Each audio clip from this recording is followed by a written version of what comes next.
Ladies and gentlemen, welcome back to the Bear Cave. I am the VOICE Oscar, the voice.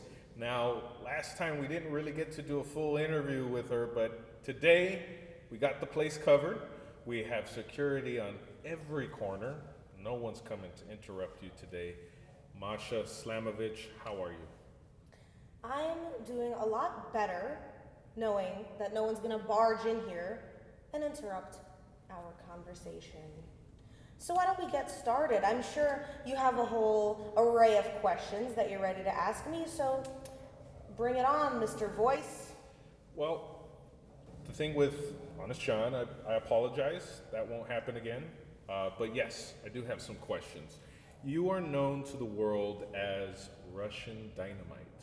Now, you're a favorite to pick for the Gen Z Championship. We saw what you did to Honest John the last time you were here. What is the routine? What is the Russian Dynamite routine that our viewers are just dying to know about you? What's the first thing you do in the morning?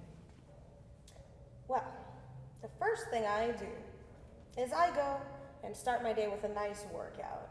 Before I wake up my mind and my body with coffee, I like to do that with a nice run. And then I will continue on to training in jiu-jitsu and training my students at my school in New York City, lift weights, all the things that apparently all the competitors here have never done.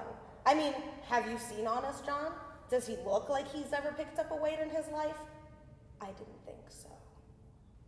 Well, you mentioned that you teach a school in New York, so are we planning on seeing more of your students, maybe here on the Bear Cave or in Pandemonium Pro Wrestling? Because if we are, then I would hate to be on the other end of their hooks as well.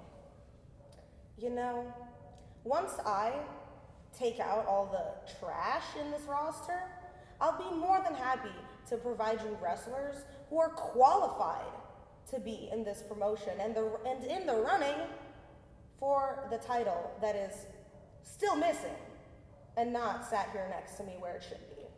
We're working on getting it back from Vinny Wasko and talking about Vinny Wasko, because as you've seen him, he's just been running amok.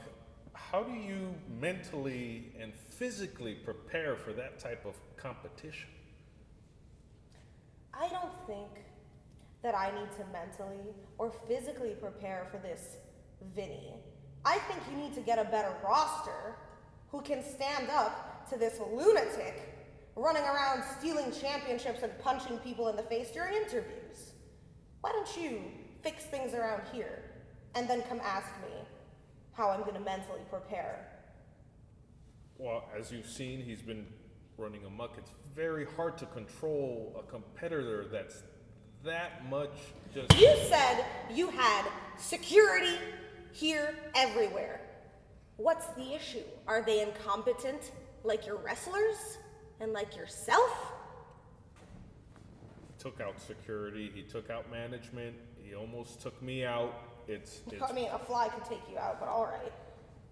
It's very hard to compose that type of competitor when they're so bloodthirsty for championship gold, and that's actually one of the few questions that I usually ask. What's gonna take to stop someone that bloodthirsty? And I know it might seem a little redundant asking the question again, but I've never seen such a competitor so drunk, so addicted to championship gold that he will do whatever it takes from ruining friendships, like he's mentioned Snipes, or ruining people who aspire to be wrestlers and want to change culture in wrestling and even the world. So my question is, how do you? There's nothing that you do at all to prepare yourself for Vinny. I've never seen anyone like him. Yet again, I've never seen anyone like you, and I have not seen both of you here together. And I'm looking forward to the match where you and him are in the ring. But you don't have any message for him? Well, this bloodthirsty Vinny, you talk so much about him, it's clear that you've never seen any of my work.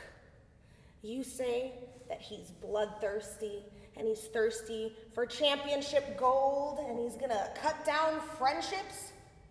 Friendships mean nothing. The only thing that means anything in pro wrestling and in life is your accomplishments, is that gold, because what you do is gonna live on after you're dead, after all of your friends are dead, your legacy will live on. So at least Vinny seems to have the right mindset, because all he cares about is gold. Much like myself, when I came back after an entire year in Japan, while everyone's over here coughing on each other with this pandemic, I was fighting legends. I was beating legends. And that's exactly what's gonna happen to Vinny when he gets in that ring with me, because he is gonna find out the true meaning of the word bloodthirsty. Okay. Thank you very much for joining me. And it has been a pleasure, and I'm looking forward to seeing you in the ring with Vinny and whatever is to come. Thank you so much. Why don't you just sit your ass down and watch some of my matches on YouTube and feast your mind and your eyes on what a real pro wrestler looks like, and not all of these characters that you have here that don't know anything about a fight. Did you understand that? Or should I repeat myself? No, I got it. I understand very clearly.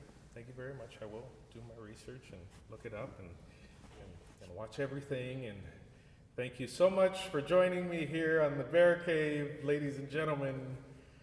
Masha Slamovich. You're welcome. Thank you very much. For gracing you all with my presence. We'll catch you next time on the Bear Cave.